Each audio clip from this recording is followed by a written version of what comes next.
Populists in power have one thing in common. They regard limits on their power as undermining the will of the people. For many, this aversion to institutional constraints extends to the economy, which explains why populists are so often at odds with regulatory agencies, central banks, and global trade rules.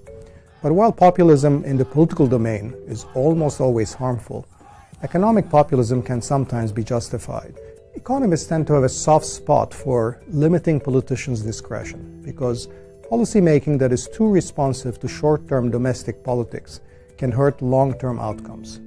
Politicians with the power to print money, for example, may generate surprise inflation to boost output and employment in the short run, say before an election.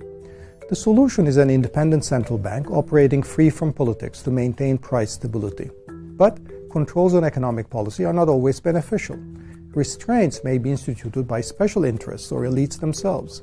In such cases, delegation to autonomous agencies or signing on to global rules does not serve society, but only a narrow caste of insiders. Today's populist backlash is rooted partly in the belief that economic policymaking has been hijacked by such interests. Multinational corporations and investors have shaped the international trade agenda, resulting in global regimes that benefit capital at the expense of labor. Banks and other financial institutions have been especially successful at instituting rules that give them free rein. And what benefited society in one era may not benefit it in another.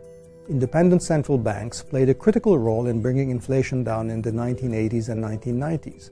But in the current low inflation environment, their focus on price stability imparts a deflationary bias to economic policy and is in tension with employment generation and growth. Such liberal technocracy may be at its apogee in the European Union, where economic rules and regulations are enacted without deliberation at the national level. This gap has given rise to populist, Eurosceptical political parties.